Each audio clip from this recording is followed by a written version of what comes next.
Nos comenta que comenzamos la grabación de la transmisión. Hay 23, vamos ya. A comenzar, son las 3. Bueno, listo. Entonces vamos a comenzar. Lucho, la grabación la comienzas. Está lista, pues. Está lista, puedes proceder. Bueno, señores, muy buenas tardes.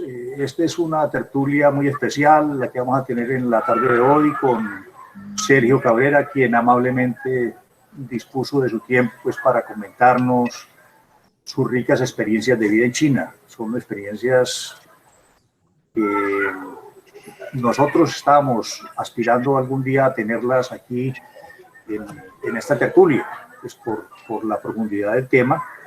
Segundo, porque pues, Sergio es testigo directo de todo eso que sucedió y su capacidad de análisis y de reflexión que tiene hace que esta charla se convierta en algo muy especial y una charla histórica para nosotros, ¿cierto? Bueno,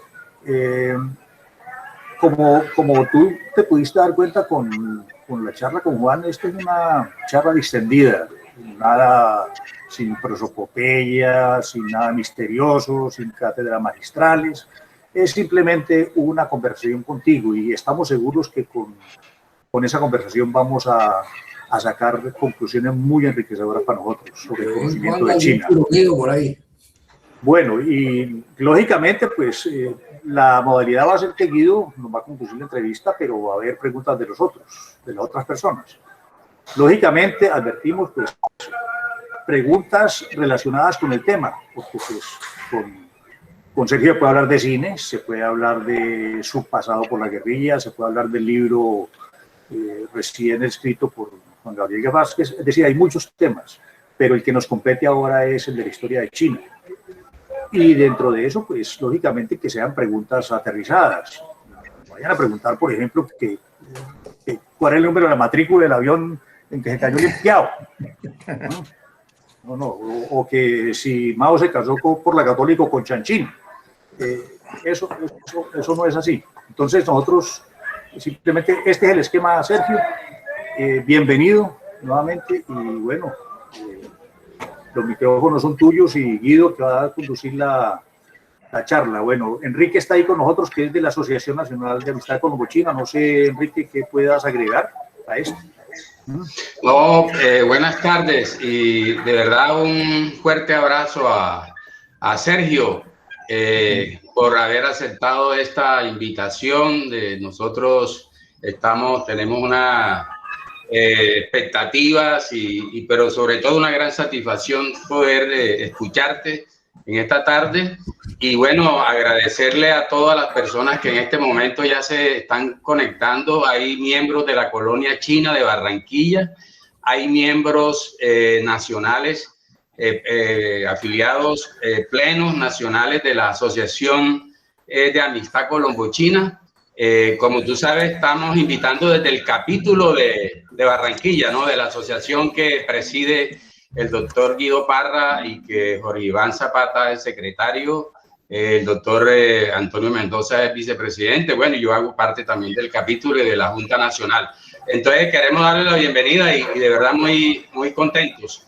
Agradecerle a Tomás Darío Zapata, hermano de Jorge Iván, porque sé que ha hecho el gran esfuerzo de conectarnos a estos dos grandes amigos, el periodista Juan, que nos hizo la que está con nosotros, creo. Juan está con nosotros, agradecerle nuevamente y obviamente a Sergio, un hombre que lo queremos mucho y que, bueno, que sabe muy bien del tema que va a abordar.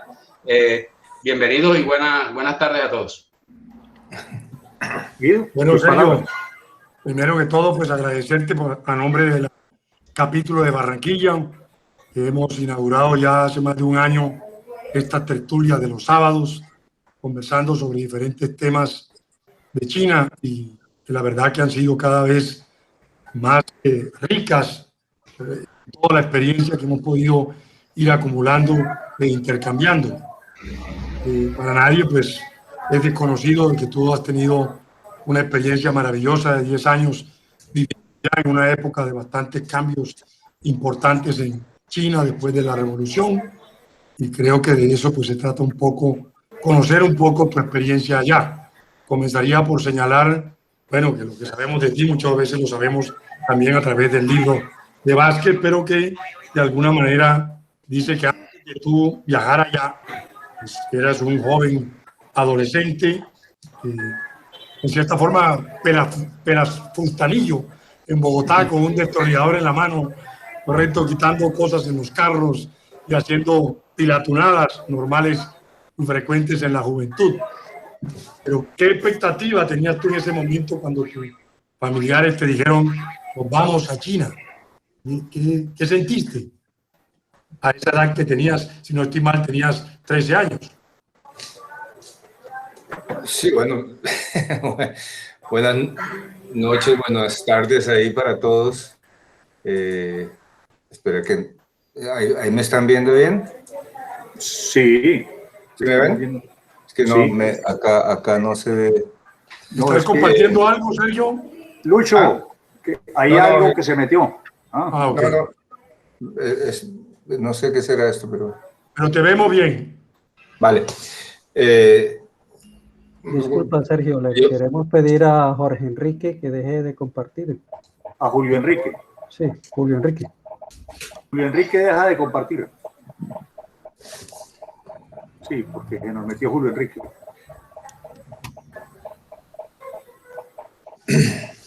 Bueno, les decía que a los 13 años, cuando yo viajé a China, pues realmente no tenía mayores expectativas, era más una aventura.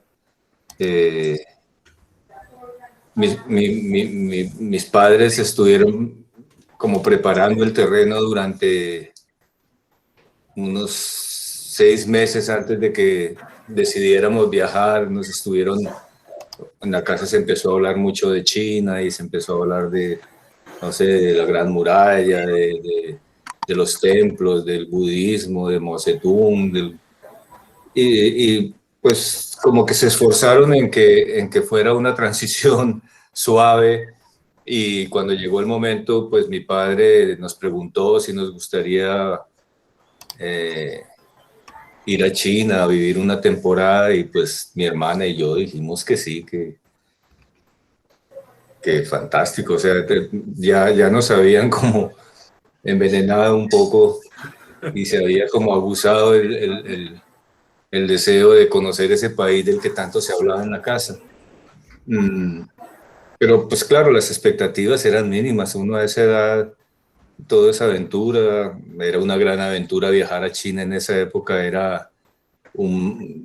Tardaban, no sé, como una semana uno en llegar, porque había que viajar pues, y en nuestro caso viajamos a París. En París hicimos contacto con el representante de la agencia Xinhua, que nos envió a Zúrich. En Zúrich nos mandaron a Berna, y de Berna a Zúrich otra vez, porque el consulado, porque no había embajadas chinas en Europa, ni siquiera en Francia. Suiza creo que era el único país que tenía, el de la Europa continental no socialista, era el único país que tenía relaciones diplomáticas con China.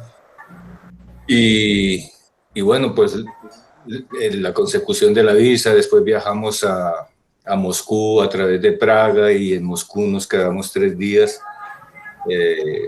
3 días bastante complicados, porque en esa época los viajes de Moscú a Pekín eran solamente 2 veces a la semana.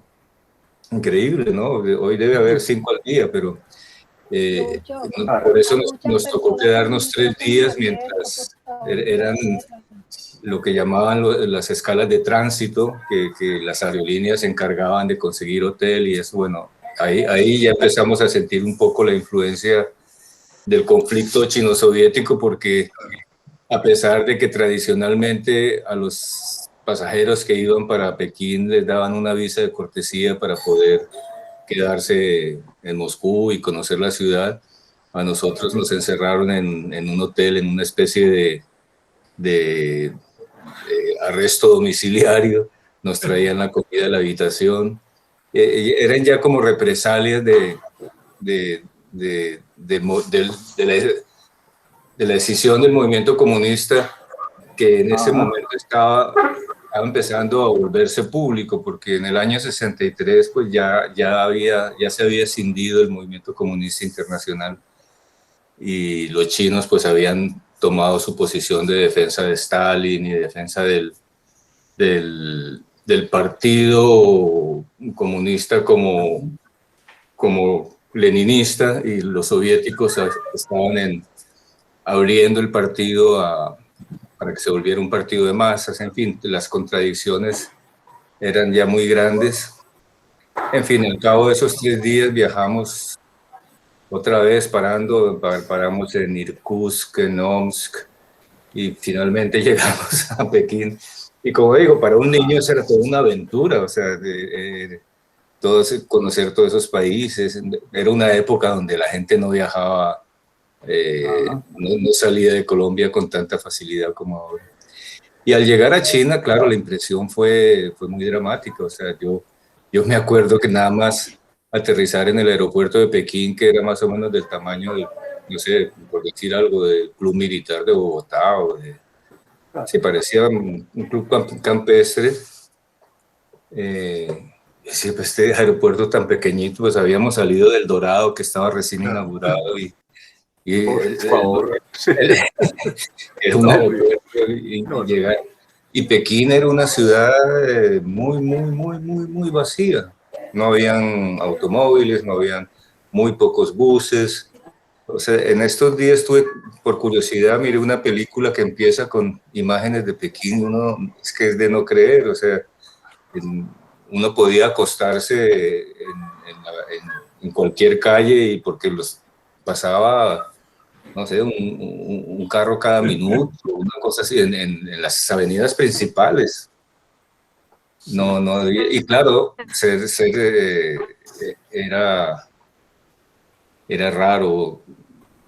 Pues sigue siendo un poco extraño para los chinos ver un occidental, pero en aquella época era verdaderamente extraño, y yo me acuerdo, los niños se asustaban cuando porque nos veían, claro, extraños. En fin, todo eso me pareció muy extraño. Me pareció, siendo muy niño, me pareció un país muy pobre comparado con Colombia. Era una época en que en las calles todavía había circos ambulantes, ópera de Pekín callejera. Era otro país, y era un momento que, claro, en el momento en que llegamos no fuimos muy conscientes, no sabíamos. Yo me demoré mucho tiempo en saber qué era realmente lo que había pasado en esos tiempos que llegamos, porque todo lo que nos hablaban era que había muchas dificultades por las calamidades naturales de los últimos 3 años, y pues las calamidades naturales de los últimos 3 años en realidad eran los coletazos del Gran Salto Adelante, que había sido un experimento fallido del partido, principalmente del presidente Mao, y que había dejado, pues hoy en día se sabe con certeza, había dejado entre 30 y 40 millones de personas que murieron de física hambre.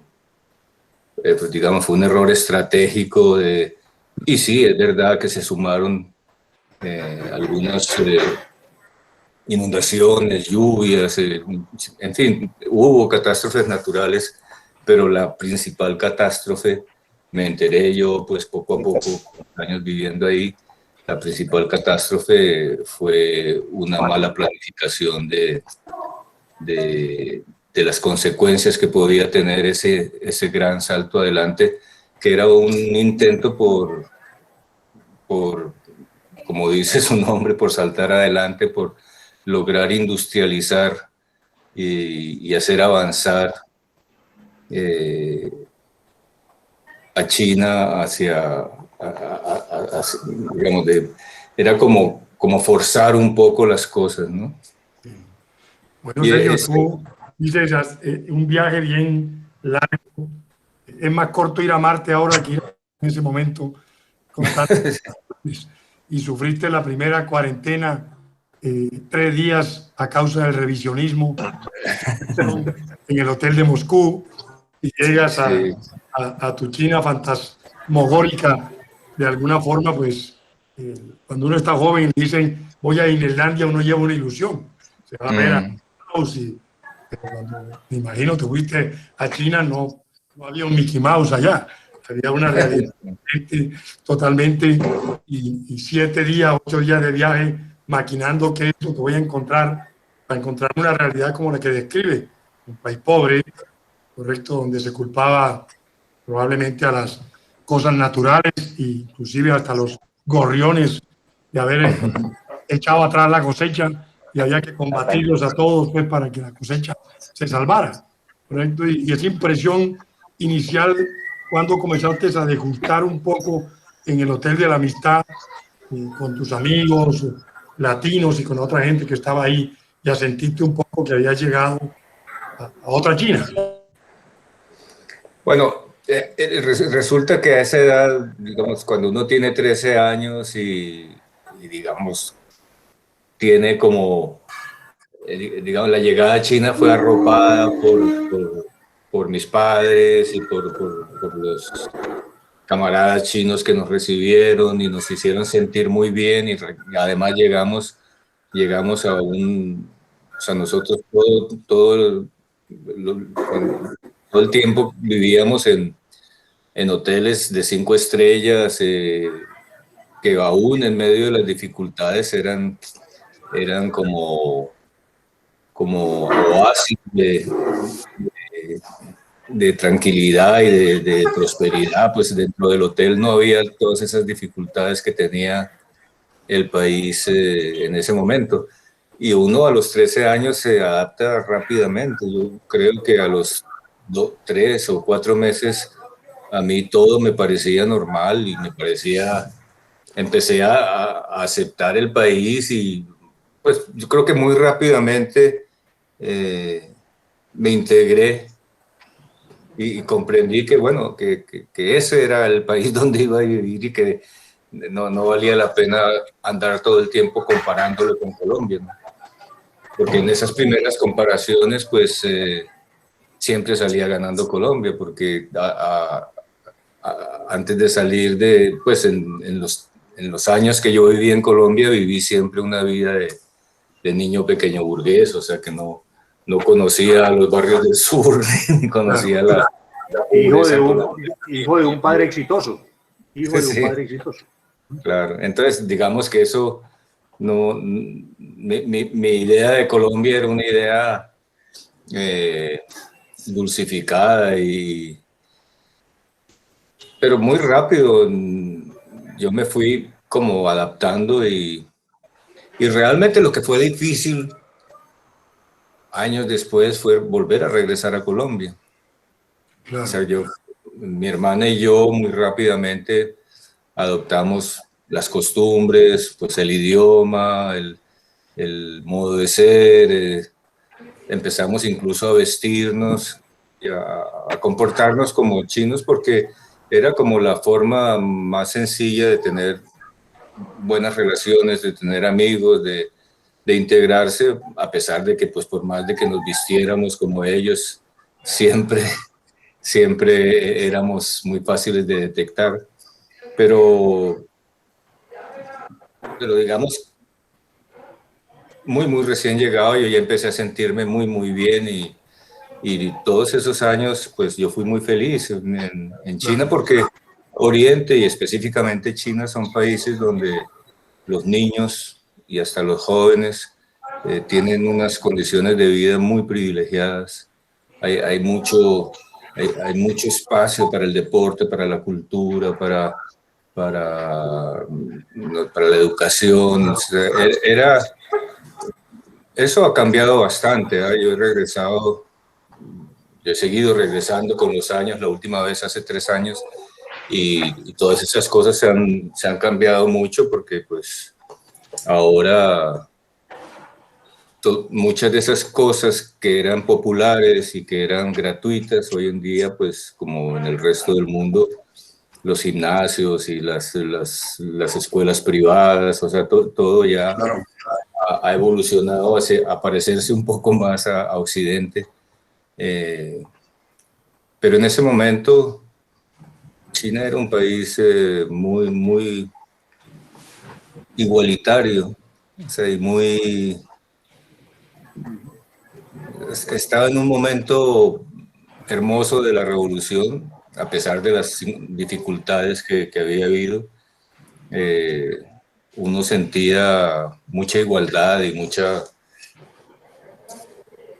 fraternidad. Era un momento muy bonito Y esa transmisión de esa igualdad, de ese optimismo, pues obviamente si uno no entiende el lenguaje, pues esa vez es una sensación. ¿Cuándo comenzaste tú en cierta forma a entender el lenguaje y apropiarte del mandarín?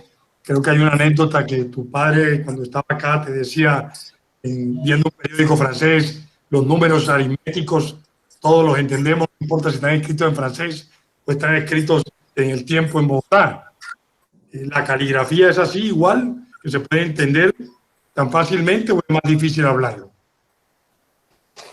El idioma. Sí. Bueno, nosotros llegamos e inmediatamente nos pusieron 2 profesores que nos daban 8 horas diarias de clases. Éramos 4 alumnos y eran 8 horas diarias de clase muy, muy intensivo, y a esa edad uno es una esponja, aprende muy rápido. A los 3 meses de esas clases intensivas empezó el colegio y ya sabíamos chino. Y una vez que entramos al colegio, pues rápidamente lo volvimos nuestro idioma. O sea, mi hermana y yo hablábamos en chino entre nosotros. Todavía hoy en día, cuando estamos a solas, a veces hablamos en chino. Porque el chino, para el que no lo sepa, el chino es un idioma muy, muy sencillo. El idioma chino es un unificador de China. O sea, esto es algo muy importante para entender chino. O sea, China, pues, es un continente y cada provincia es como un país. Y cada provincia habla su propio idioma. Le dicen dialectos, pero esos dialectos son más parecidos a un idioma que a un dialecto. Entre el idioma chino que se habla en Hong Kong y en Cantón y el idioma chino que se habla en Pekín, hay más diferencia que entre el francés y el español, mucho más. O sea que dentro de China, por hacer un ejemplo, es como si se hablara inglés, francés, portugués, español, rumano, italiano. O sea que tienen cosas en comunes, pero no tantas cosas como uno piensa. O sea, el país es un país donde se hablan, no sé, fácil, no sé la cifra, pero tú 30 idiomas principales, pero con una característica muy especial, y es que los caracteres permiten que, aunque todos hablan diferente, todos pueden leer los mismos libros, los mismos periódicos, los mismos. Entonces, en China, la radio es diferente en cada región, pero el periódico, el diario, o los libros clásicos o los modernos, los pueden leer todos por igual. O sea, que es como, digamos, uno puede imaginarse como si en Europa se hablaran todos los idiomas que se hablan, pero hubiera una escritura común. Digamos que en el mundo moderno hay cosas que se parecen mucho a los caracteres chinos. Los emoticones esos que uno usa en los móviles, que pone una carita feliz o una carita triste o una manito o el dedo, los caracteres funcionan igual. O sea que si uno en vez de una carita feliz pone estoy feliz, solo lo entienden los que hablan español. Pero si pone carita feliz, lo entienden todos. Es como el idioma chino es un poco como los números, son convenciones. Cuando uno dice, no sé, 1987, uno puede decir 1987, o puede decir 1987, o no, 1900, pero si escribe 1987, todo se entiende. Entonces, por eso los caracteres son tan importantes en la cultura china, porque unifican culturalmente al país, y por eso es absolutamente imposible que en algún día el idioma chino sea fonético.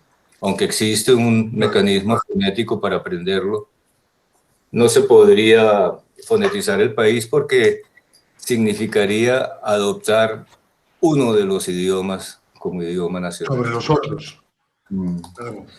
Entonces, bueno, cuando yo... Colegio, vas al colegio y regresas a tu hotel de la amistad. ¿Cuándo te sientes realmente que tus compañeros chinos se integran contigo? ¿Y cuál dirías tú es el más amigo o la más amiga china de toda esa etapa de tu vida en el colegio? Cuando terminas bachillerato. Y agrego, ¿tuviste novia china? ¿Tuviste novia china? No, no tuve novia china. Y agrego aquí una pregunta. Si tuviste una novia no, porque en esa época era muy, muy, muy mal visto. Ahora sí, los extranjeros pueden tener novias, no sé cómo reaccionarán, pero en esa época era, o sea, digamos, técnicamente era posible, pero uno ponía en aprietos a una niña si la invitaba a salir y salía con uno. Era mal visto, era muy mal visto, pero muy, muy mal visto. Entonces, no, nunca tuve novias chinas. Tuve una novia japonesa y tuve novias, una yugoslava, extranjeras, pero chinas no. Y tampoco tuve grandes amigos, ¿entiendes? Yo sigo teniendo amigos en China porque ellos son muy amistosos, pero es muy difícil para un extranjero tener de verdad una amistad profunda. Yo tengo, no sé, unos 4 amigos de la época del colegio a quienes veo cuando voy a China, pero es difícil, es difícil. No sabría decir si es un problema cultural o si es un problema político o una mezcla de las dos cosas, pero amistad es difícil. Es muy fácil tener amigos, en el colegio, con los que uno sale en grupo y íbamos a comer o hacíamos deporte juntos. Alguna vez visité casas de amigos, pero no es fácil entrar en ese nivel amistoso. O sea que a pesar de que la sociedad te ponía a ti en un sitio privilegiado, por así decirlo, en un colegio con una buena educación, no era fácil establecer esos lazos de amistad. No hablemos de los lazos del amor, porque todavía ya lo indicaste, pues era todavía mucho más complejo. Pero aún la amistad era algo difícil entre los estudiantes chinos, con los estudiantes latinos, con los africanos, con los de Albania, con los de los otros países que pudieran estar en ese momento allá. No, con los extranjeros no había ningún problema, pero con los chinos, y a mí me lo hicieron sentir varias veces, conocer el idioma ayudaba, por un lado, pero también era un obstáculo, porque en esa época, digamos, los chinos eran muy celosos de que se colara información sobre lo que estaba pasando. O sea, en esa época, la información oficial, que era la que daba el Diario del Pueblo y 2 o 3 periódicos nacionales más, y que era lo que recogía esa revista que se llamaba Pekín Informa, que era la información oficial de lo que pasaba en China. No siempre se correspondía con lo que de verdad estaba sucediendo en el país. Si uno mira a las hemerotecas, según el Diario del Pueblo, durante la Revolución Cultural nunca pasó nada. Era un movimiento de jóvenes que querían profundizar en el socialismo. La realidad era otra. Y la realidad era otra y yo lo sabía porque por los tacipaos me enteraba de lo que sucedía, y además porque en China los guardias rojos en la época de la Revolución Cultural publicaban sus periódicos y daban las noticias de lo que realmente estaba sucediendo en el país. Lo que estaba sucediendo era terrible, era terrible, era una pequeña, no sé si pequeña, pero era casi una guerra civil. Había regiones de China donde el ejército se había rebelado. Uno a veces, no sé si lo comentamos la vez pasada, uno a veces piensa en China, idealiza la idea del partido único y la idea del Ejército Popular de Liberación de China como un brazo, pues como un ejército muy obediente de las instrucciones del partido, y eso no siempre ha sido así. No siempre ha sido así y ha tenido momentos dramáticos durante la Revolución Cultural. Hubo levantamientos militares porque hay una tradición china de los señores de la guerra, y eso hubo en Sichuan específicamente, bueno, y en otros sitios hubo cosas terribles, y yo me enteraba porque pues, eso internamente se sabía todo eso. Por eso es que digo que a veces conocer muy bien el idioma se vuelve un obstáculo, como cuando ya sabían que yo me enteraba de todo, empezaban a cerrarme las puertas. No me dejaron volver al colegio, por ejemplo, porque todas estas cosas por ejemplo, eso que mencionaba ahora, la relación del ejército con el partido, ha sido una relación muy, muy complicada.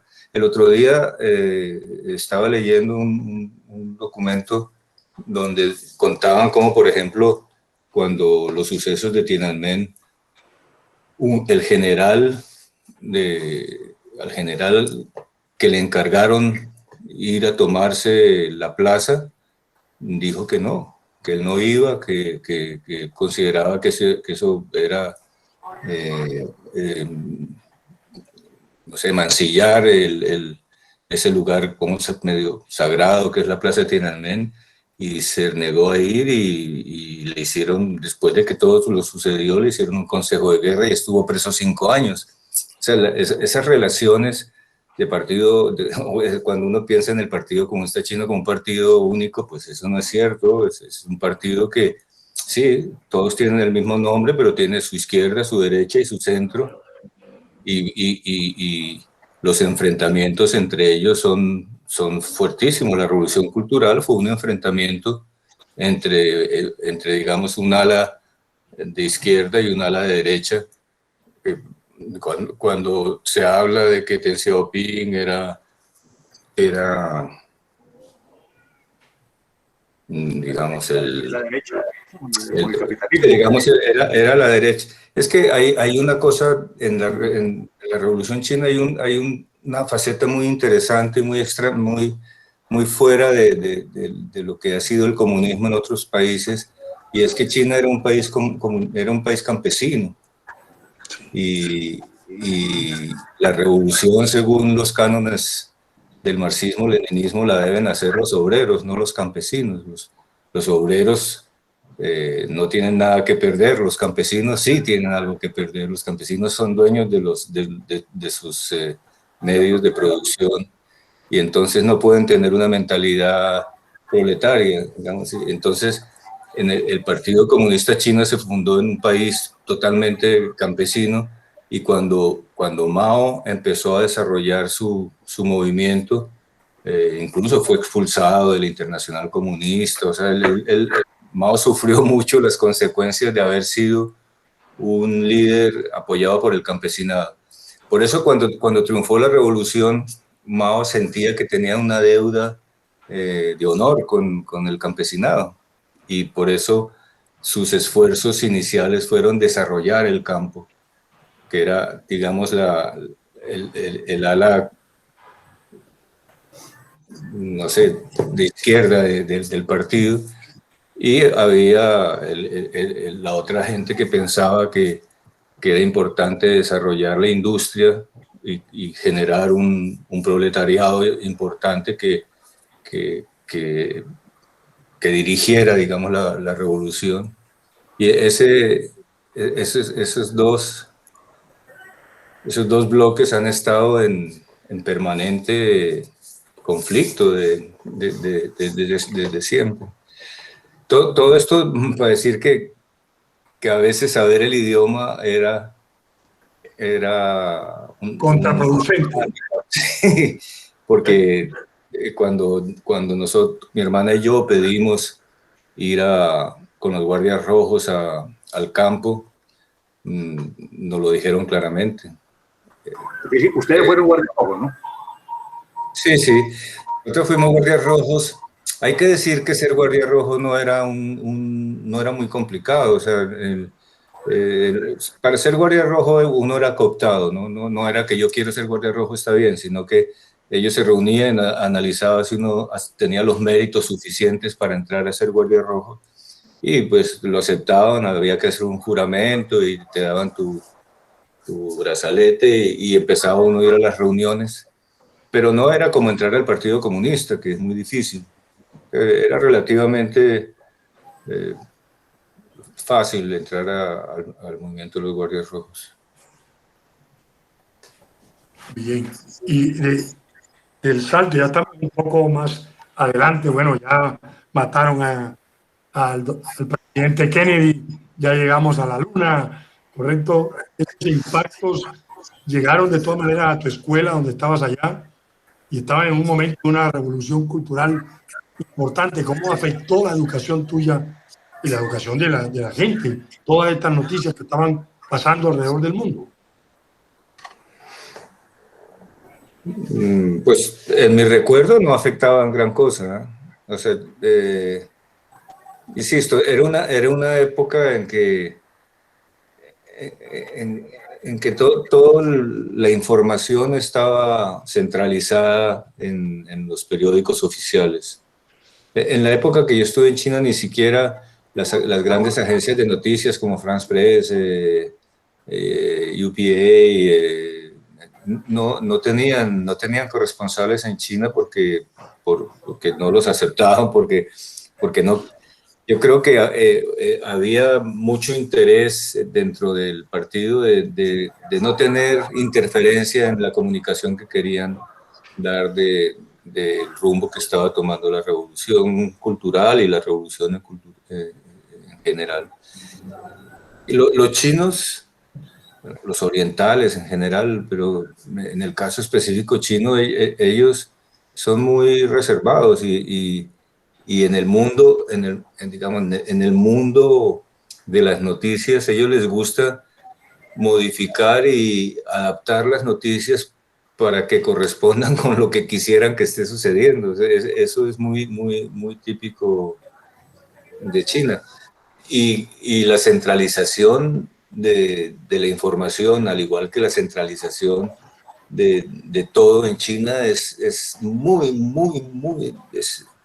O sea, China sigue funcionando con unos mecanismos imperiales. O sea, uno a veces se le olvida el tamaño de China.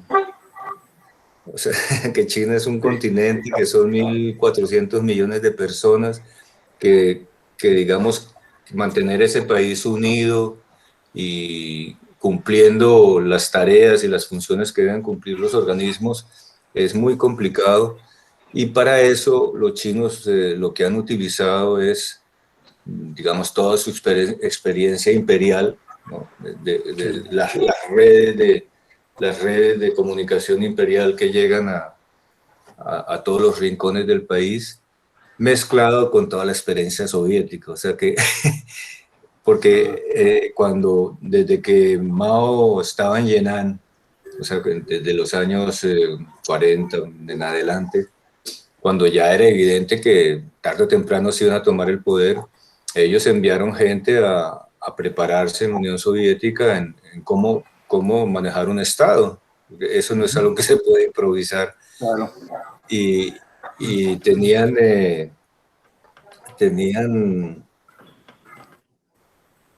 pues tienen como unas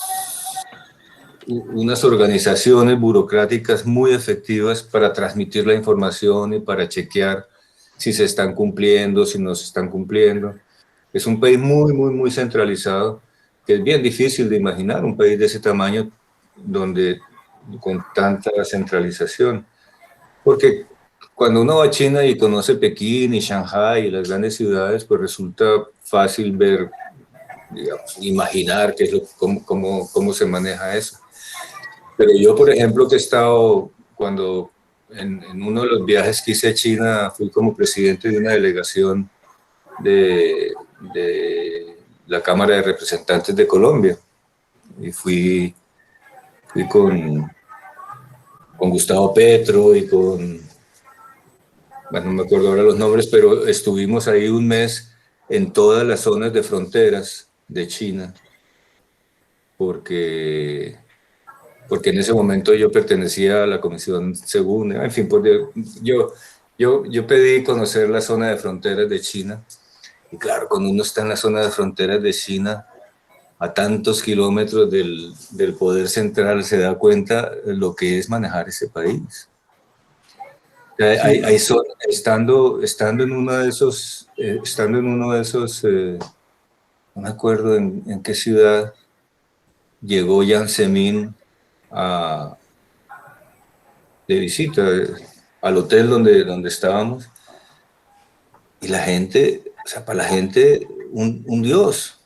La gente lloraba de la emoción de ver a un dirigente vivo ahí al frente, ¿no? Porque a pesar de tantos años, todos esos miembros del Comité Central que siguen viviendo en Tunnanhai, que era donde vivía el emperador y donde vivía la corte del emperador, eso sigue teniendo un peso, ¿no? en la imagen que la gente tiene de sus dirigentes como unos seres,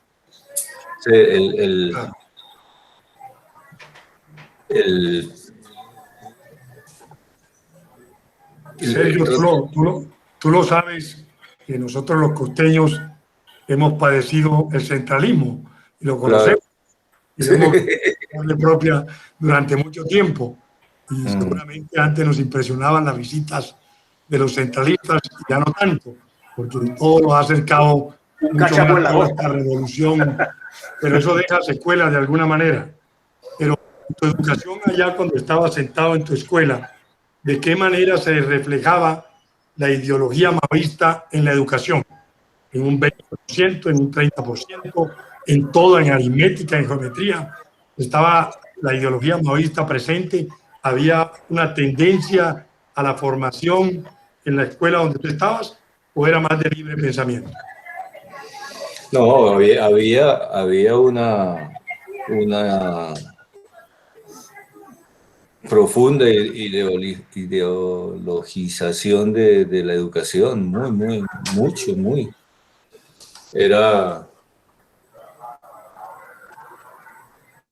¿Era mandatorio el libro rojo?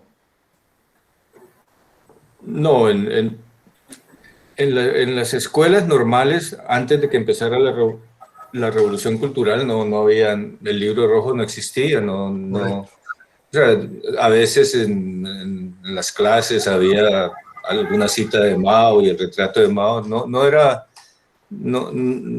la presencia forzada de nada, pero digamos que era una educación de tipo socialista, o sea, todo era... En parte la revolución cultural empezó por eso, porque los estudiantes, que originalmente fueron los estudiantes universitarios, empezaron a quejarse de que un país socialista como China, no podía seguir teniendo una cultura de origen feudal. Ellos consideraban que la ideología comunista no había penetrado en la educación y en la cultura en la forma como ellos pensaban que debería haber penetrado. Ellos hablaban de que, pues Mao Zedong decía que cuando la base cultural de un país no está acorde con las infraestructuras económicas, inevitablemente se produce un terremoto. Y ese terremoto fue la Revolución Cultural. Como decía la vez pasada... Fausto, perdona. ¿Ustedes recibieron clases de materialismo dialéctico, de filosofía marxista en el proceso del estudio de ustedes? ¿O esa cátedra no existe? No, yo estudié después cuando estudié filosofía, pero en el colegio no enseñaron. No en ese nivel, no. Sí, es que yo llegué a China en el 63 y a finales del 65 empezó la Revolución Cultural y ahí sí, todos con el libro rojo y todos leyendo las citas del presidente Mao y los 3 artículos que se leían y ya se empezó, ahí sí fue ya una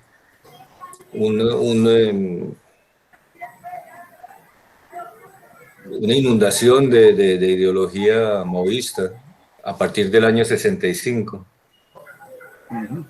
Y ahí digamos que la presencia de política ideológica era constante y permanente, pero muy superficial. O sea, era leer citas y gritar consignas y conceptos, pero no era una educación profunda sobre temas. Era algo muy, muy popular.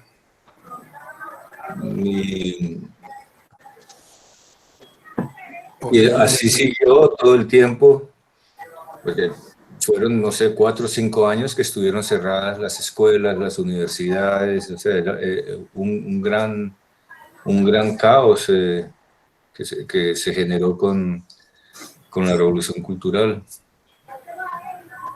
Esa fue la época en la que ustedes, tu hermana y tú, pasaron al Hotel de la Paz, que creo que se llamaba así, donde ustedes eran los únicos huéspedes del hotel. Sí, sí, porque bueno, en el año 66, mi papá y mi mamá, por aquí se oye un ruido ahí. Apaguen los micrófonos, por favor.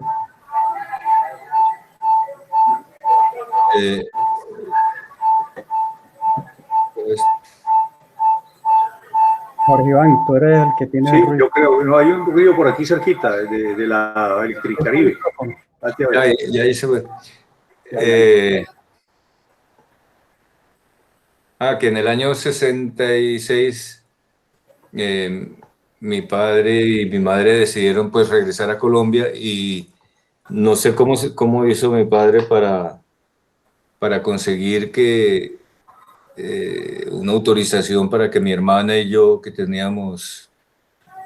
yo tenía 16 años y mi hermana 14, para que nos quedáramos en Pekín con una tutora que nos visitaba una vez a la semana y mi padre, que le parecía que el Hotel de la Amistad, que el hotel donde vivíamos todos no era un sitio apropiado, que era un sitio con gente de muchas ideologías y eso, pues consiguió que nos pusieran en otro hotel.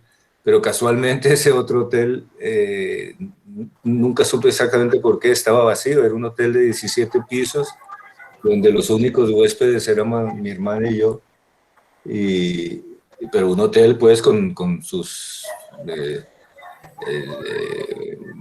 empleados y restaurante y todo, todo funcionando normal, Y nadie pero los únicos huéspedes éramos mi hermana y yo. Y ahí estuvimos en ese hotel como 6 meses, hasta que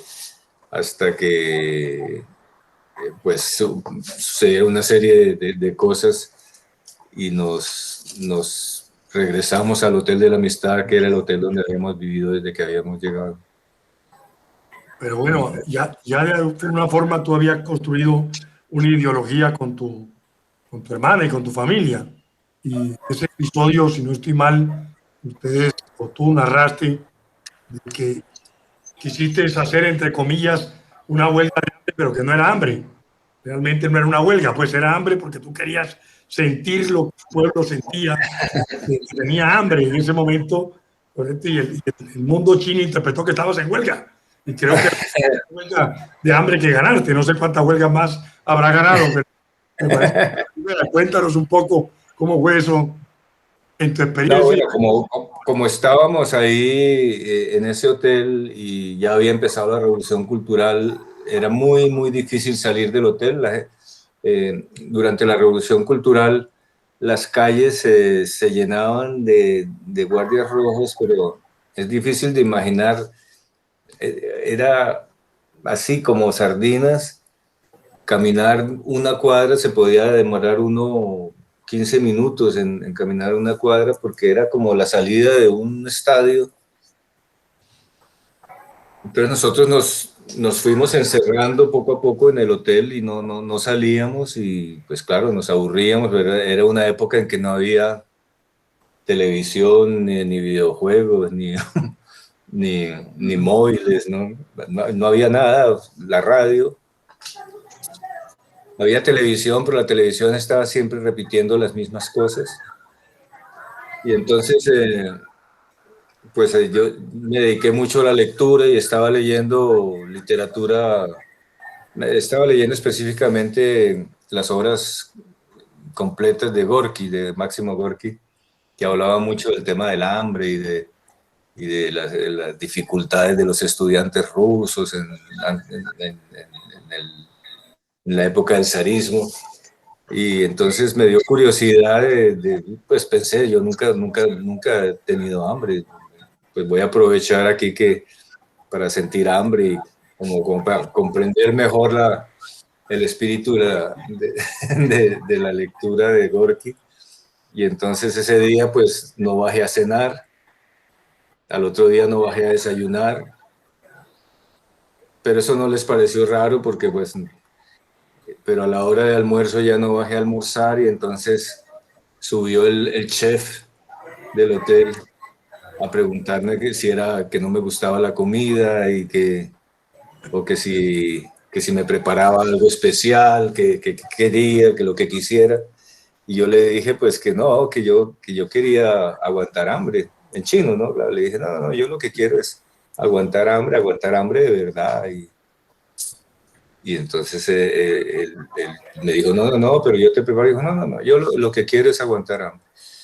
Y entonces, él bajó, él había venido con uno de los jefes del hotel. Y entonces bajó y ellos llamaron a la tutora. Y claro, resultó que coincidió. Ese deseo mío de aguantar hambre coincidió con que nosotros estábamos pidiendo, mi hermana y yo estábamos pidiendo que nos dejaran ir a trabajar a una fábrica o al campo, como hacían todos los guardias rojos, y no nos habían dejado, pues por un lado les daban temor de que, digamos, de nuestra integridad física, porque ellos sí sabían que había muchos problemas, pasaban muchas cosas. Pero por otro lado, además, les preocupaba que nos enteráramos de cosas que no debíamos enterarnos, entonces no habían querido. Y ya habíamos escrito un par de cartas a la Asociación de Amistad Chino-Latinoamericana, pidiendo, exigiendo que nos dejen ir a trabajar, a integrarnos con con el pueblo chino y tal, y claro, cuando del hotel llamaron a la tutora, ellos asumieron que mi deseo de aguantar hambre estaba relacionado con nuestras exigencias de ir a trabajar a una fábrica o ir a trabajar al campo. Entonces, desde que llegaron, vino la tutora con el secretario de la asociación, yo creo que se habrán asustado muchísimo, y desde que llegaron empezaron, no, el método que estás utilizando no es el adecuado, no es necesario llegar a esos extremos. Empezamos seriamente a abandonar esa posición y comenzar a conversar. Y yo no sabía qué pasaba, porque pues ahí ya me di cuenta que habían entendido que estaba en huelga de hambre, y en todo caso, gracias a eso nos consiguieron, nos mandaron a trabajar en una fábrica. ¿Huelga falsa o verdadera sirvió para que ustedes se vincularan a la cuestión laboral? Y tu hermana narraba de que en una visita a una de las familias que hizo allá, veía que el capataz le hacía, al llegar a casa, pues casi que un rito o una oración a una foto de Mao Zedong que estaba ahí en una pared, y ella le comentaba de que le parecía como en Colombia al Sagrado Corazón de Jesús.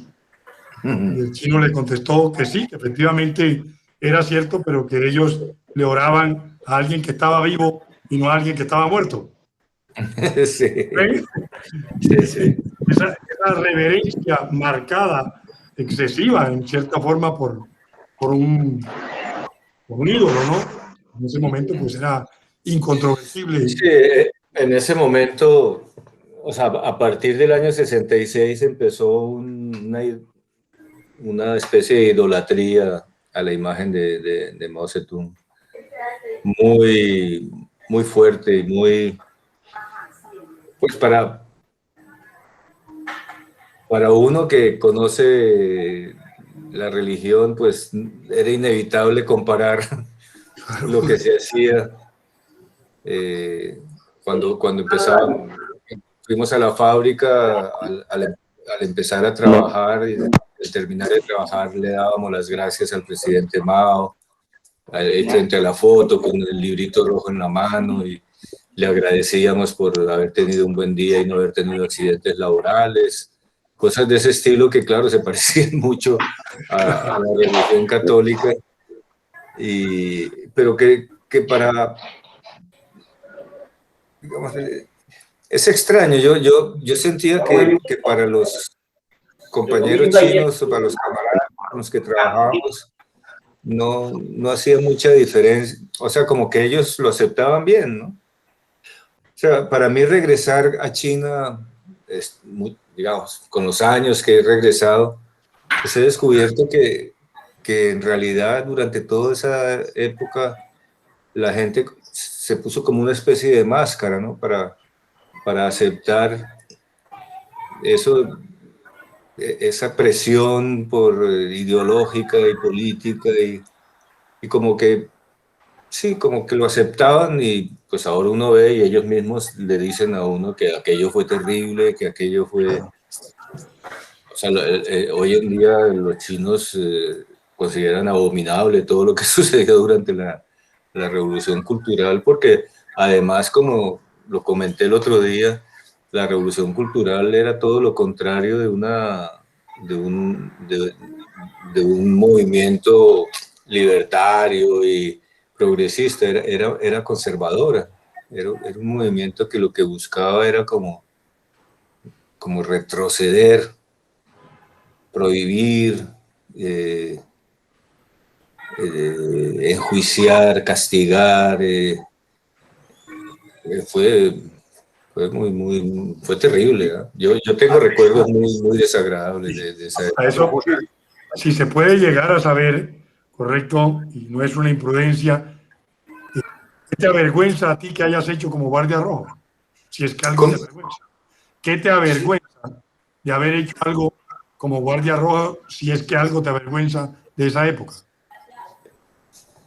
Sí, cuando uno entra en los mecanismos del fanatismo, que realmente los Guardias Rojos eran básicamente un movimiento de fanáticos intoxicados políticamente, pues digamos que también yo entré, también yo entré Claro.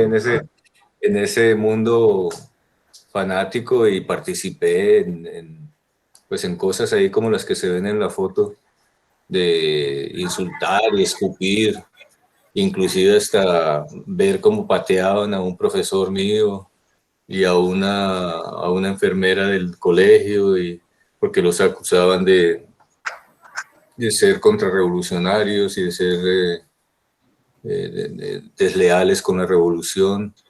Y en medio de todo ese fanatismo, el fanatismo es muy contagioso.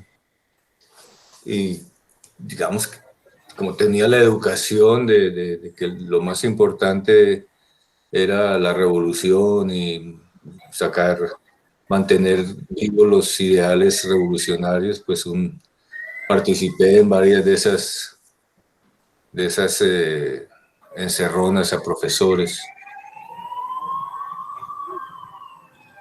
Que interesante, ¿no? Porque uno mismo, hace poco leí una entrevista de Torabá Faciolince y decía, el paso del tiempo es extraño, reflexionaba él.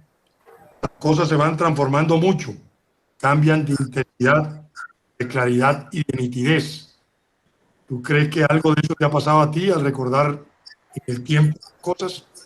¿O todo lo contrario, las ves más nítidas, las ves más claras, son más clarividentes para ti en este momento que lo que sugiere Torabá?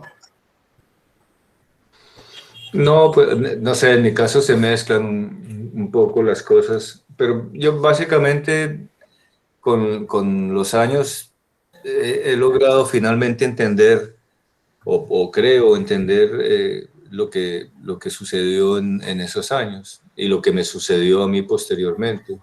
Como te decía, o sea, yo creo que los fanáticos están hechos todos del mismo material, ¿entiendes? Con lo que haces un fanático de los toros, haces un fanático de la defensa de los animales, El haces fútbol. lo que sea. Y es muy fácil caer en el fanatismo, ¿no? Sí, hay que estar... Entonces yo con los años creo que haber sido un fanático, y no lo digo solamente por lo que la época de la Revolución Cultural, sino que yo seguí en el fanatismo después en Colombia y creyendo ciegamente en que lo que hacía era lo correcto, y bueno, con los años uno va...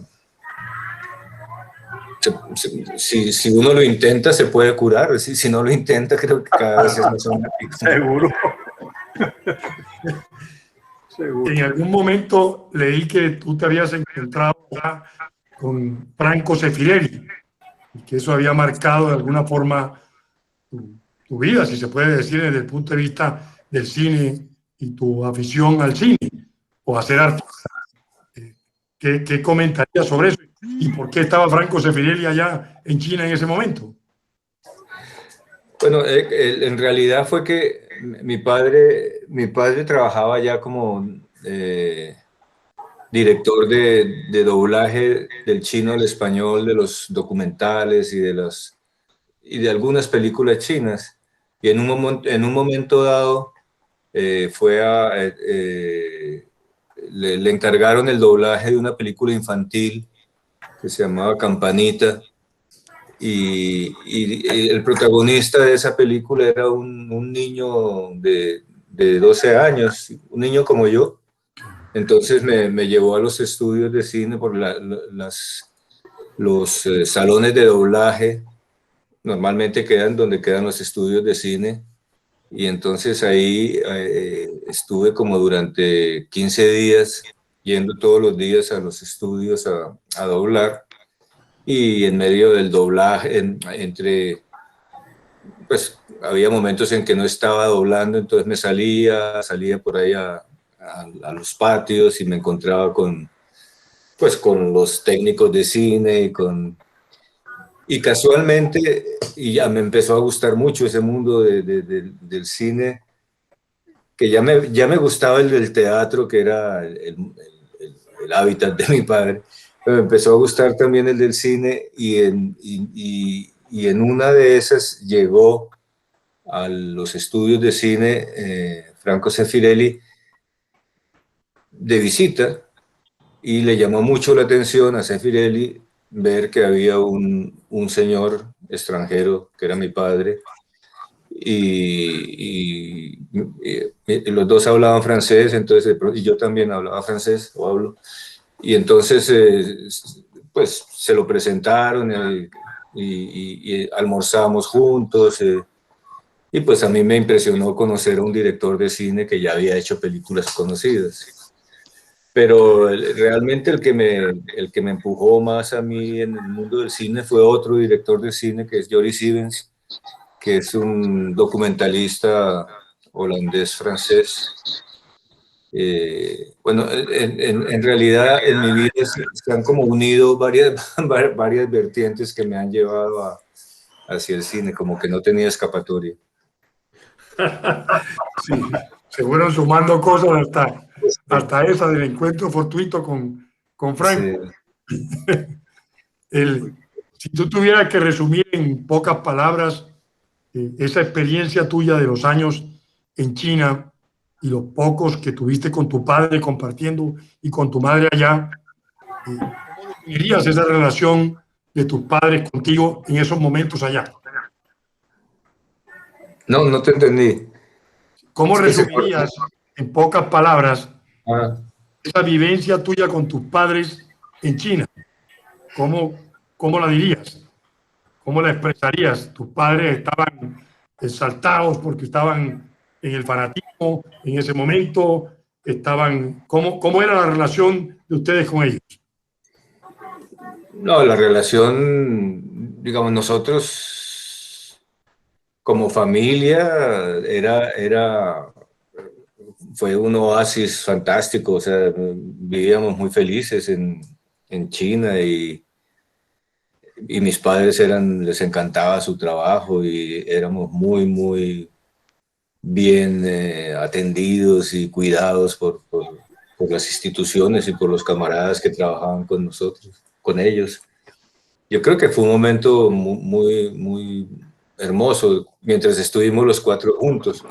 Pero después, cuando se fueron ellos dos, que quedamos mi hermana y yo, fueron los momentos complicados y difíciles en la época de la Revolución Cultural, que sí, pues, bueno, tampoco tengo malos recuerdos, o sea, pero sí fue mucho más complejo. Ok. Bueno, no quiero monopolizar más estas preguntas y respuestas. Correcto, creo que si alguno de los colegas o alguno de los amigos de la asociación quiere hacerle una pregunta directa a Sergio, pues estamos en el momento en que se puede hacer. Si tú quieres moderar esa parte. Guido, presidente. Bueno, presidente Guido.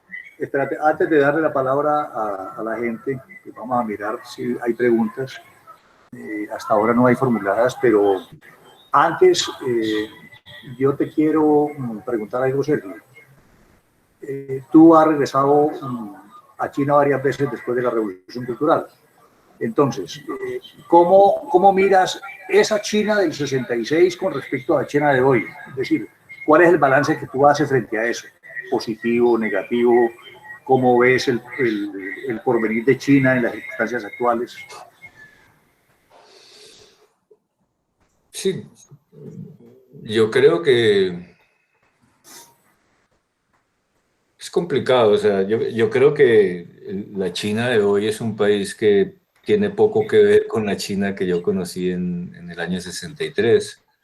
El país ha evolucionado de una forma increíble y se ha transformado, se ha modernizado, se ha occidentalizado. Yo personalmente pienso que eso es bueno, es bueno en general. Hay cosas cuando yo he regresado, en algunas ocasiones he hablado con gente que está nostálgica de la China de antes, ¿no? La China de antes, que era más igualitaria, que era más justa, que era más, que se ocupaba más de la gente. Pero la verdad es que el nivel de vida de China en general ha aumentado, bueno, de una forma impresionante. Es que es muy difícil de imaginar, ¿no? Y sí, han perdido algunos beneficios que tenía ese socialismo antiguo, pero han ganado otras cosas. Yo en general siento que el país ha mejorado muchísimo. Bueno, muy bien. Bueno, ahora las preguntas. Denis García creo que tiene preguntas, Romualdo también tiene preguntas, entonces vamos por turnos. Denis primero las damas, después viene Ruma. Denis, tiene la palabra. Algo de lo que yo quería preguntar, ya más o menos Sergio lo ha dicho aquí, que es lo que tiene que ver con la China de ayer y la China de hoy. Pero sí en términos de desarrollo, Sergio, esa impresión que tú tuviste en ese primer momento, con la Colombia que dejabas y la China que encontraste, y ahora que vas y vuelves con la China que encuentras y la Colombia que dejas, ¿cómo nos podías como sintetizar eso que se siente y eso que se ve y se aprecia y que podías mirarlo en términos de desarrollo? No, pues ya hoy en día no resiste ninguna comparación. O sea, ya el desarrollo que ha tenido la sociedad china a todo nivel, cultural, político, industrial, artístico, es impresionante. O sea, Colombia se quedó patinando ahí en su modelo de corrupto y de castas. De castas elitistas. Sí, Colombia también ha progresado un poquitito, no mucho, pero ha progresado. China se ha convertido en una superpotencia. Bueno, Romualdo. Listo, Jorge Iván, Sergio, muchas gracias, pues muy complacido. El Sergio de hace 8 días fue un analista, un político, y el de hoy es un anecdótico, pero me gustan los dos aspectos. La pregunta mía es, China siempre ha sido el foro de nosotros los enamorados del pensamiento Mao Zedong. ¿Cuál podría ser la influencia en este momento tal como está China para nosotros los pueblos latinoamericanos que fuimos los más golpeados por el COVID, etcétera, etcétera, etcétera? Sergio. Pues no sé, o sea, yo he tomado mucha distancia con cómo funciona China ahora. Yo alcanzo a sentir que ellos tienen mucho interés en América Latina, en África y América Latina específicamente mucho, y eso seguramente puede ser beneficioso para nosotros, para América Latina, pero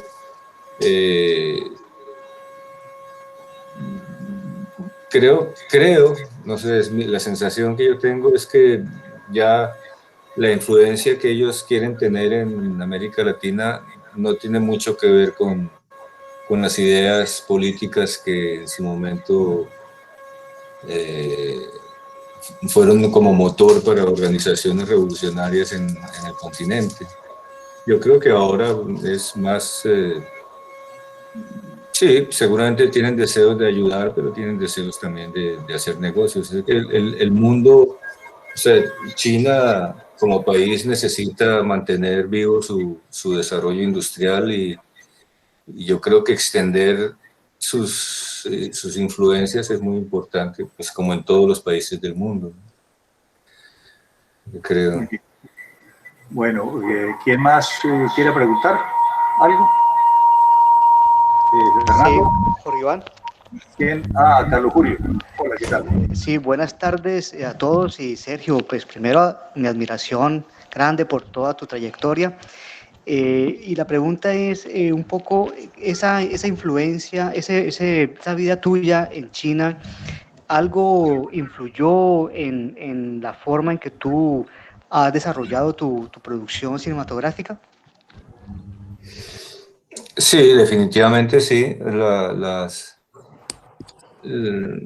Mucho. O sea, yo tengo una formación cultural que tiene mucho que ver con mi educación china.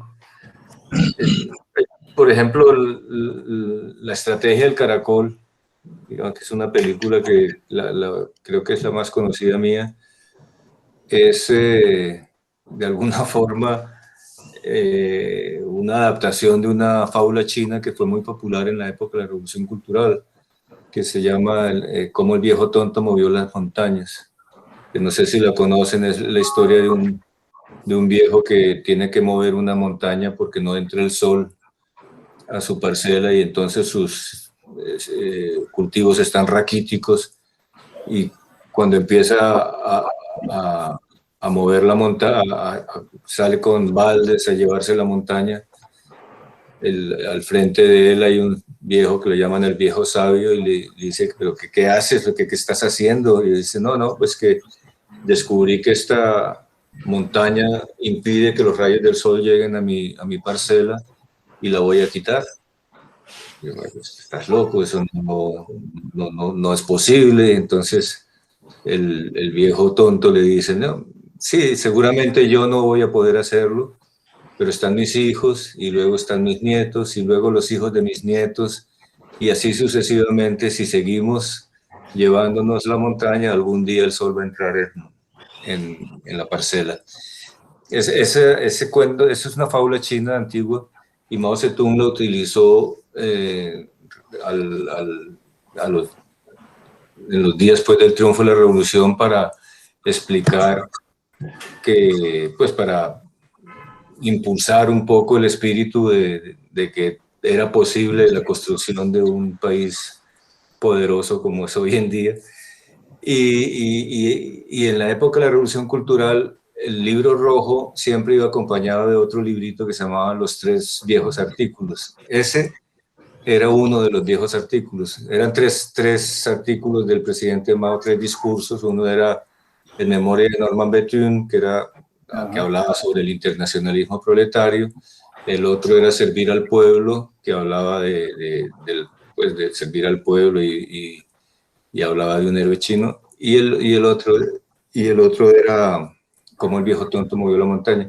Entonces un día yo, estando en Londres, me mandaron unos periódicos porque en esa época uno pedía que le mandaran prensa para enterarse de cómo iba el país. Y en una página, en la última página del periódico El Tiempo, había un artículo que decía desaparece inquilinato en el cartucho.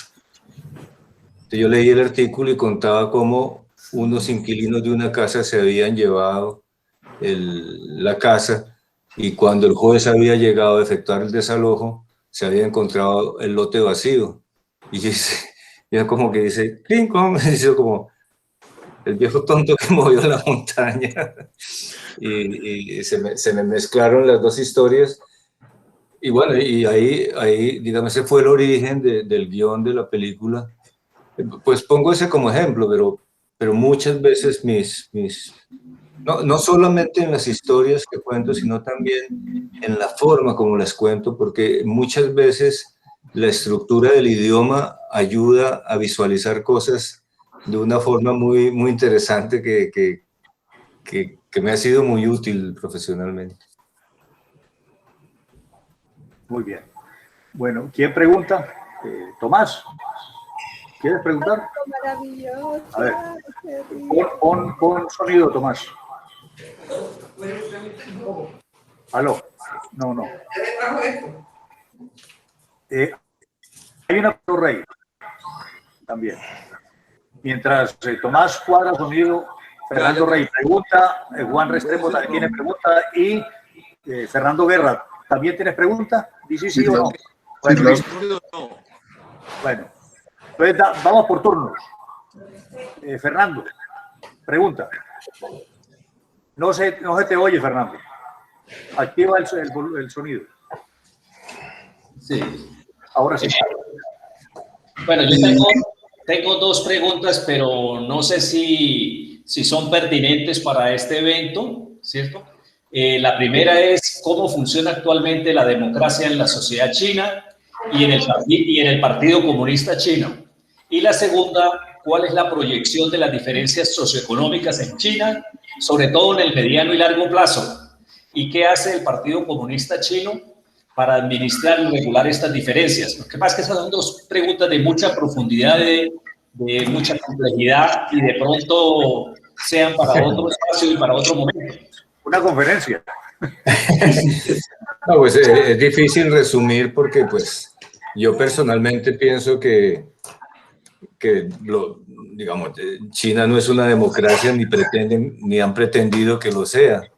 China es un país gobernado por el Partido Comunista y las posibilidades de que China se vuelva un país democrático, como entendemos nosotros, democrático en Occidente, pues son muy remotas. O sea, es que hay que pensar, o sea, yo me pongo a pensar en Europa.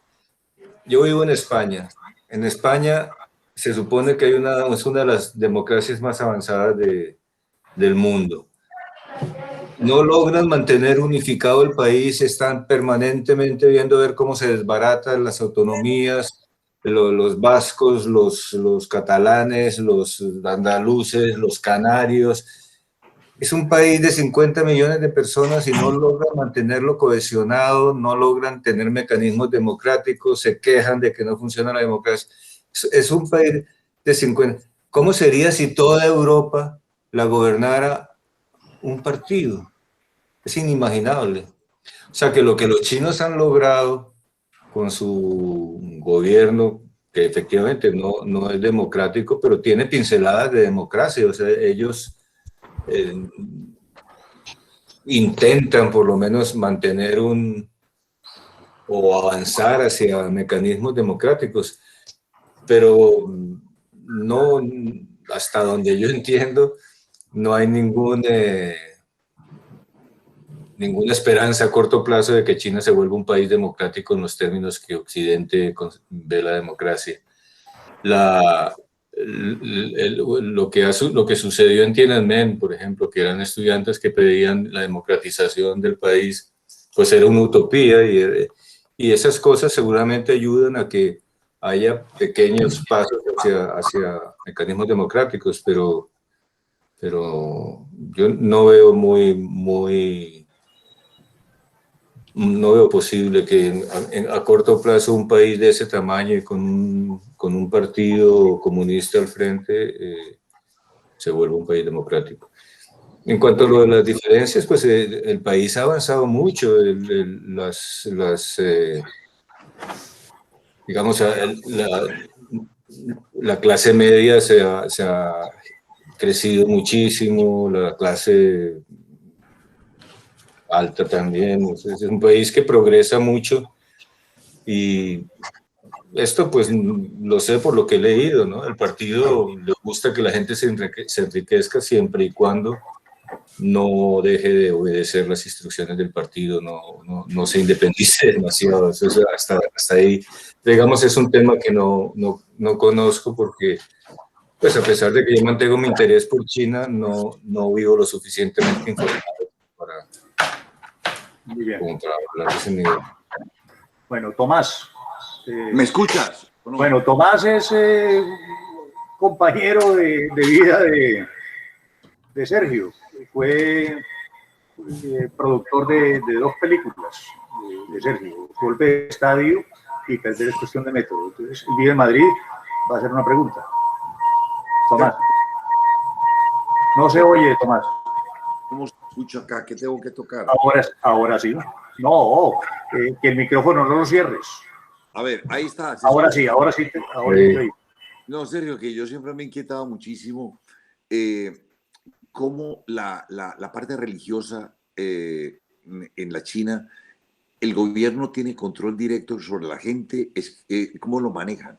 Me refiero a que 1.400 millones de personas, excluyendo, digamos, la parte fanática, se llamado, la parte de la creencia en Dios o no, o la religiosidad, o como lo quieras llamar, ¿cómo se vive viviendo en la China?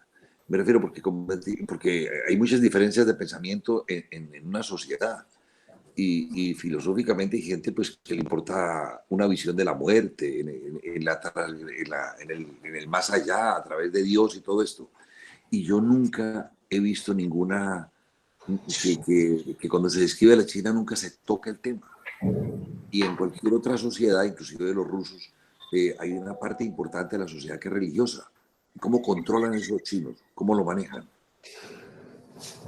No, yo en general hay mucha gente muy religiosa en China, sobre todo budistas, pero también muchos musulmanes y taoístas, hay cristianos también de las diferentes corrientes.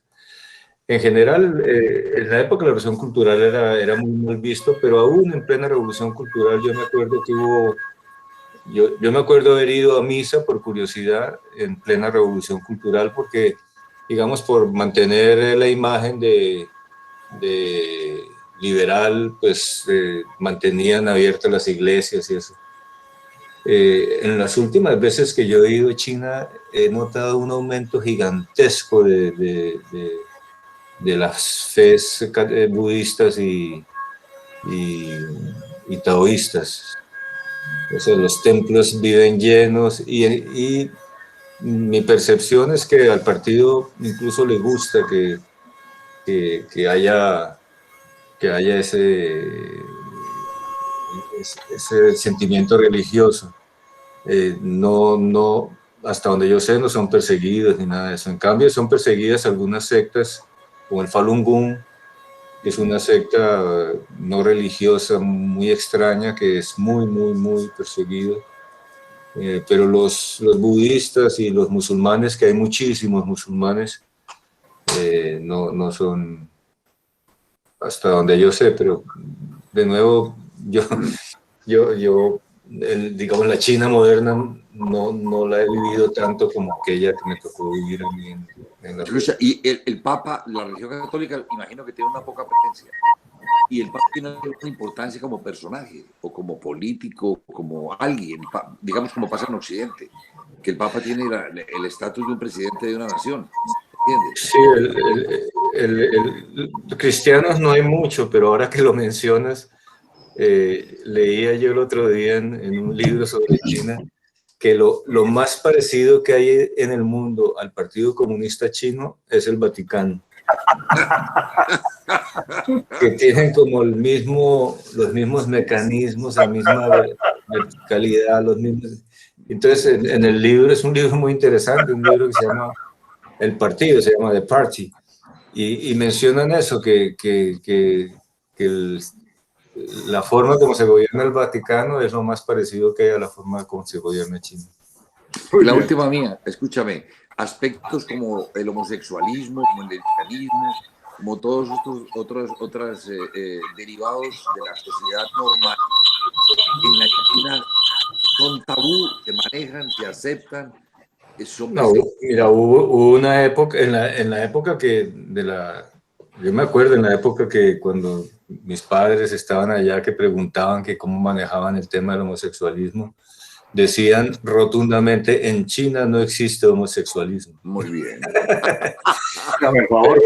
Hoy en día vas y los ves por todas partes y se ha vuelto común. Se desocuparon los closets. ¿Ah? Se desocuparon los closets. Sí. Pues no sé a nivel oficial. Sí, es que, insisto, yo lo de la China moderna no la conozco bien, pero en las últimas veces yo he visto homosexuales, muchos, en la calle y eso, no creo que sea perseguido, pues.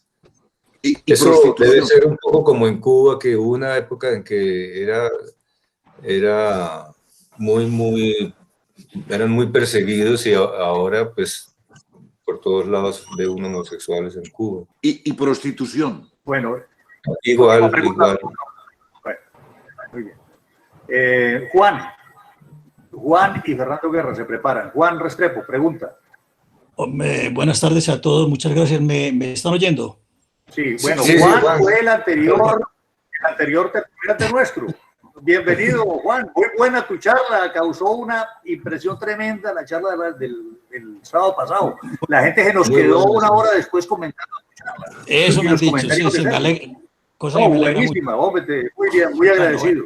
Bueno, pregunta. Bueno, qué bien. Oye, Sergio, vamos a ver, tú estás viendo, parece ser que en este momento hay por parte de la dirigencia china una reivindicación de Mao. Es decir, parece ser que Mao, la figura de Mao está resurgiendo. Esa es la primera parte de la pregunta. ¿Lo ves? Tú que eres un conocedor y observador de China, ¿estás viendo eso en la vida cotidiana, en las actividades, en la propia dirigencia china y tal? Y si es así, ¿no te parece una gran contradicción que China en este momento sea un país volcado hacia afuera cuando en la época de Mao era un país cerrado, incluso que no quería relaciones con el exterior? Sí, yo lo que he sabido por cosas que leo, pero también por gente que ha estado allá, es que hay como un retroceso en la liberalización, o sea que hasta hace 2 años el país se había liberalizado mucho, pero que ha empezado un proceso por parte del partido a volver a cortar las libertades. Y esa sensación la he tenido yo y como te digo, amigos que he visto, porque veo mucha gente que regresa de China y hay como esa queja de parte de todos, de que han empezado a obstaculizar y a cerrar oportunidades que se habían abierto. Y yo creo que lo de Mao y sus aperturas es contradictorio, porque fíjate que, pues según también he leído yo, fue Mao el que quiso abrirse hacia Estados Unidos. Fue Mao el que aceptó, digamos, la entrada de los Estados Unidos en China, que eso es la mayor apertura que ha habido, yo creo que en la historia, de un mercado a otro mercado, ¿no? Y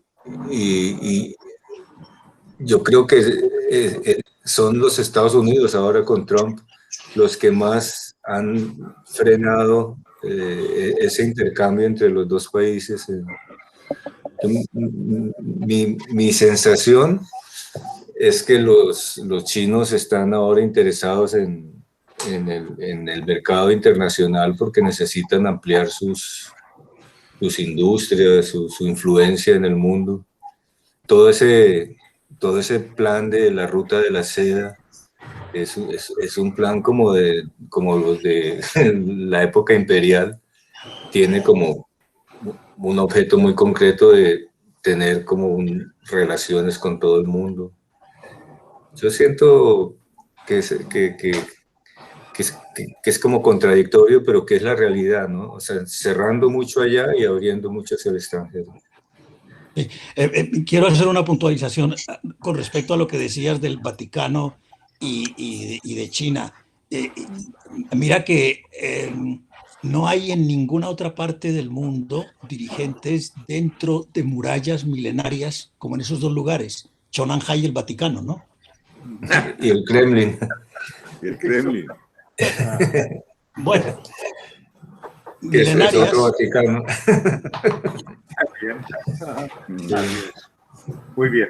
Bueno, Fernando es economista, ha sido columnista del periódico El Universal, ahora es escritor pues, de columnas de varios periódicos virtuales de América Latina. Entonces, Fernando tiene la pregunta, es también afiliado nuestro a la asociación. Bueno, Fer, tiene la Sí, palabra. gracias Jorge. Sergio, y China tiene una relación gana-gana con todos los países del mundo, en África, en América Latina, pero hay un hecho aquí en América Latina geopolítico mundial que dice que China respalda al odioso régimen de Maduro. Tiene riesgos por la experiencia histórica de que China se vuelva un imperialismo. ¿Cómo ves tú esa posibilidad? ¿Está lejana? ¿Está en la ruta? No, yo personalmente no creo que China tenga, digamos, afanes imperiales o de extenderse geográficamente, pero no descarto la posibilidad de que ataque a Taiwán, porque para ellos Taiwán es una provincia de China, y si los Estados Unidos se descuidan, o sea, si la situación, lo que está pasando en Hong Kong y en Taiwán, digamos, desde el punto de vista extranjero es difícil de entender, ¿no? Lo que pasa en Hong Kong, en Taiwán, en el Tíbet y en el Xinjiang, pues los chinos lo que quieren, como todos los países del mundo, es mantener su soberanía territorial en todos los territorios que siente que le pertenecen. Y eso, pues, pero aparte de eso, yo no creo que tengan ninguna intención. Hay cosas, sí, o sea, ellos están sembrando unas islas para ganar mar territorial, o sea, esas cosas de pronto sí, pero atacar a un país para ocuparlo militarmente, yo no creo, salvo Taiwán, ¿no? Sí, es que eso, el tema de Taiwán, China ha intentado por todos los medios, y creo que lo ha logrado de cierta forma de invadir económicamente Taiwán, pero si esa invasión comercial no es suficiente, pero hay un hecho ahí, Sergio, y es que, digamos, desde el punto de vista de Occidente se ve como una agresión china, pero históricamente Taiwán es China. No te entendí, perdón. El asunto de Taiwán el sonido no está como muy bien, comunicación.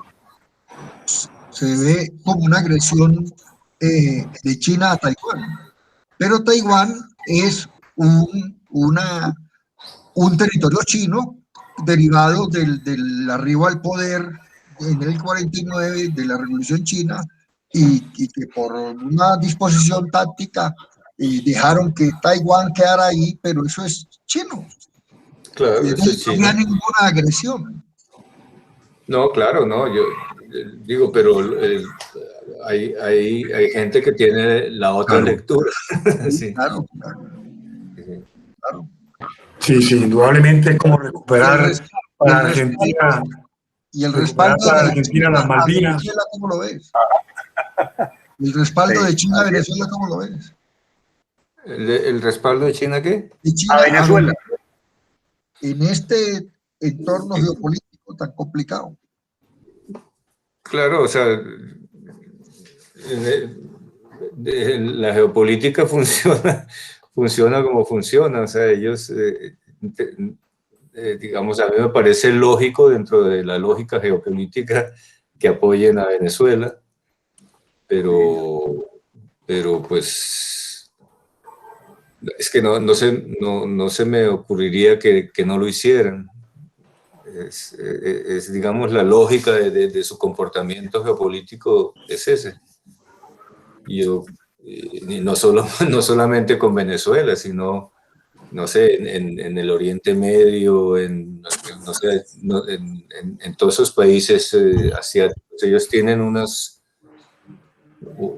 mirada que, pues, yo ni siquiera intento comprender. ¿No? Muy bien.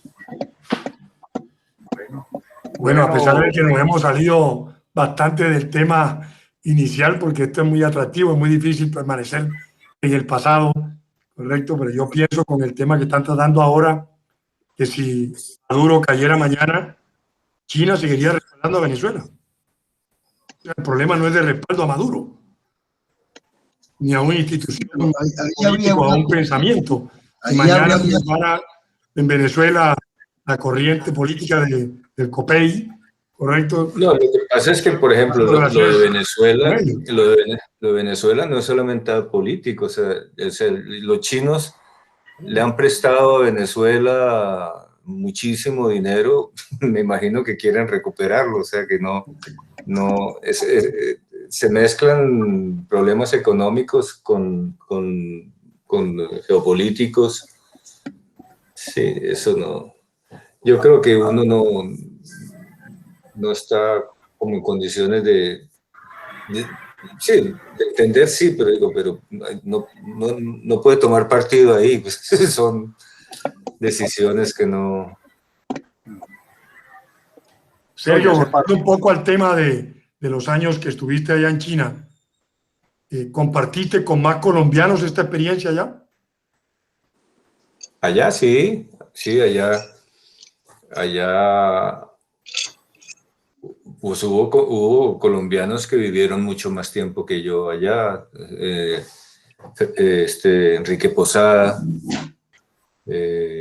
allá vivió un Fernando Granda, vivió ¿cómo se llamaba? Un Samper, Ricardo Samper, Alfonso Graíño,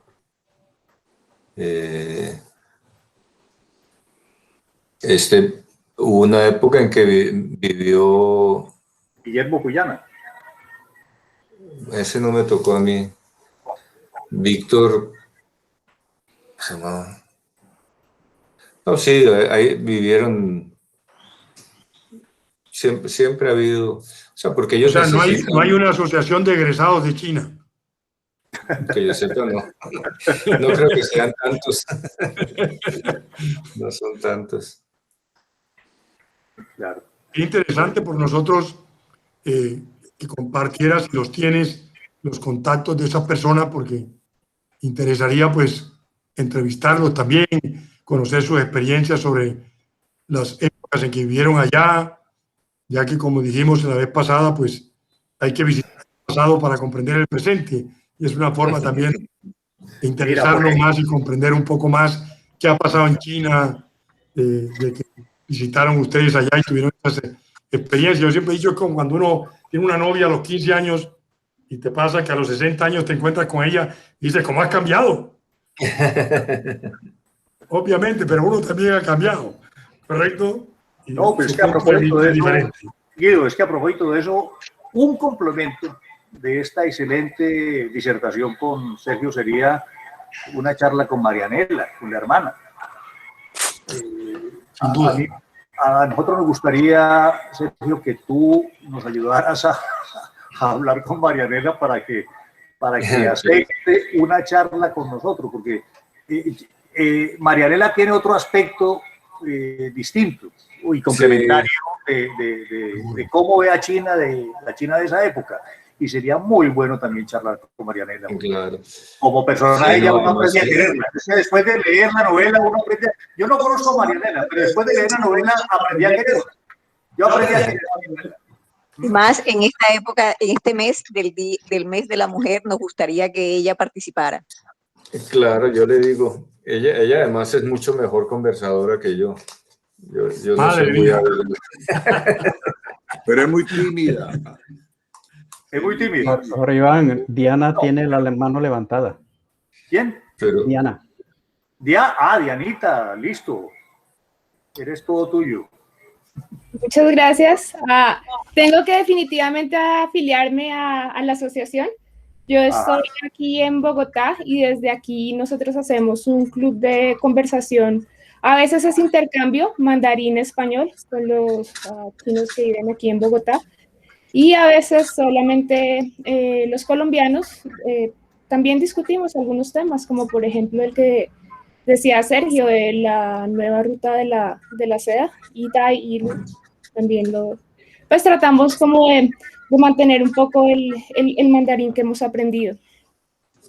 Entonces, en este evento, o a veces también en internet, pues se encuentran ambos mundos, ¿no? El chino que está aprendiendo español y el colombiano que está aprendiendo chino. Entonces son las dos visiones, o sea, haber crecido en China y haber crecido en Colombia. ¿Cómo se encuentran ambos mundos? Si alguien de pronto quiere participar, ese es como el formulario. Sergio, una inquietud. Me llama poderosamente la atención su afirmación cuando dice que el chino es un idioma fácil, sencillo. Cosa más complicada para uno, yo no creo. Es más, yo lo único que tengo claro del mandarín es que la mandarina es muy sabrosa, hasta ahí. No, fíjate que por una serie de circunstancias el chino es muy sencillo. O sea, es un idioma que los verbos no se conjugan, por ejemplo. Diana, entonces, cuando tú aprendes un verbo, lo aprendiste en todas sus formas. En español te tienes que aprender como 50 variantes. Los verbos no se conjugan, no tiene tiempos verbales, no tiene los plurales, singulares se marcan con una pincelada, pues con una carácter. O sea, para lograr eso que yo expliqué en algún momento, de que todo el país pueda leer los mismos periódicos, los mismos libros, aunque hable idiomas diferentes, fue necesario hacer una gramática de una gran simpleza, muy simple.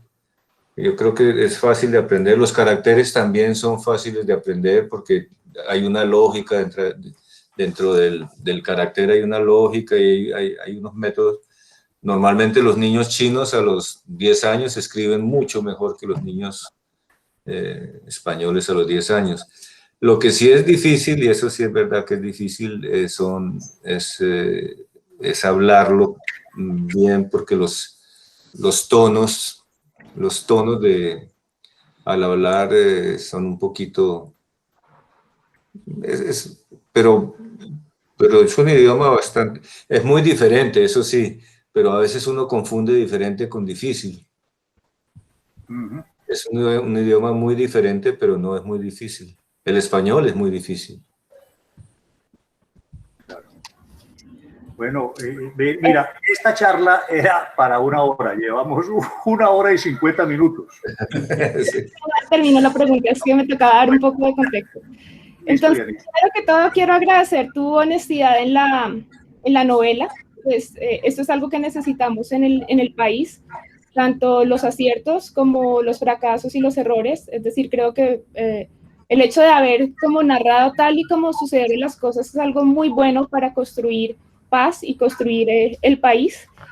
Y mi pregunta realmente es, ya que has vivido en muchas partes con ideologías diferentes, con formas de vivir diferentes, nosotros tal vez a veces no podemos ver nuestros propios errores, es decir, necesitamos que alguien más los mire. Y pues China tiene fanatismo o tuvo fanatismo y eso quedó plasmado, digamos, muy bien en el libro, en la parte de la Guardia Roja. Y nosotros también hemos tenido fanatismo en política, en ideología. Sin embargo, los resultados del país son muy distintos. Y pues algo que yo siempre discuto, digamos, en el grupo es ¿por qué China sí y Colombia no? Es decir, la pregunta es como ¿cuáles son los aciertos que sigue haciendo China y que nosotros no hemos hecho para que la diferencia sea tan grande? Entonces, te agradecería mucho este punto de vista porque es algo, digamos, muy valioso el hecho de que nos puedas mirar desde afuera para ver en qué estamos fallando. Yo creo que básicamente los chinos tienen la ventaja de una cultura milenaria que los ha... Yo creo que en el ADN de un chino está ver las cosas en perspectiva, tener un control del tiempo a largo plazo mucho más realista. O sea, y a mí, por ejemplo, me contaban que cuando se estaba construyendo la Gran Muralla, los obreros que construían la Gran Muralla no estaban construyendo una gran muralla, sino que les daban, no sé, 500 metros. Y cuando se terminaban esos 500 metros, se celebraban y arrancaban con otros 500 metros. O sea, uno no construye una gran muralla sin fin, porque eso no estimula, no permite planificar. Y yo creo que nosotros en Colombia la idea nuestra es construir una gran muralla y no vamos dividiendo por pedacitos como poniéndonos metas, tanto en lo económico, pero especialmente en lo cultural, en lo educativo, poner metas que se puedan cumplir y que permitan medir la evolución del país. O sea, yo siento que Colombia en lo que ha progresado mucho es en la intolerancia, en el odio, o sea, pero es que llega a unos niveles ya de que en el fútbol o en la política o en todo hay enfrentamiento permanente, como que el país no ha aprendido, a pesar de tantos años de enfrentamientos, el país no ha aprendido a ser tolerante, a respetar la diferencia, a tener sueños comunes. Y eso sí tienen los chinos. O sea, los chinos en eso son impresionantes porque programan a largo plazo, son tolerantes, son pacientes, tienen sueños comunes. O sea, tú ves un chino, digamos, su noción de patria y de país es muy, muy, muy fuerte, a pesar de ser un país tan grande. Y yo creo que eso es algo que nosotros deberíamos aprender y implementar en nuestro país, ¿no? Tener el espíritu o sea, reemplazar la intolerancia por la tolerancia, reemplazar la mirada a corto plazo por una mirada a largo plazo, o sea, plantearse objetivos cumplibles. Son muchas cosas, pero digamos que en resumen yo diría eso.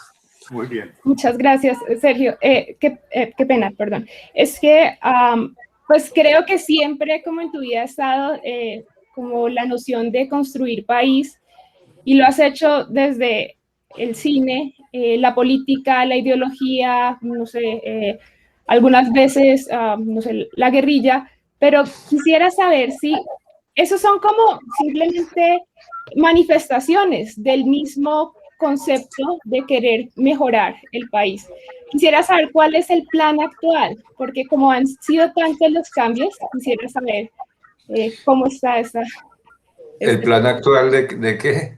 De construir país, porque siempre, o sea, han sido como distintos personajes, pero siempre tratando de construir. Ahora no sé cuál es el plan, si sigue siendo el mismo, o como de director, o de pronto ya hay algo más que pienses que en el que puedes, no sé, aportar más. No, yo creo que ya me voy a quedar en el plan de director, porque ya esta edad volver a cambiar es muy complicado, pero además me siento cómodo o sea, para implementar, aunque sea mínimamente, esto de que estábamos hablando, de crear digamos, un espíritu más tolerante y más generoso en Colombia. Yo creo que la mejor área para eso es el cultural, ¿no? Pues sí, el cine. Sí. Hay varios cupos para candidatura a la presidencia, por si acaso te entusiasma. Sí.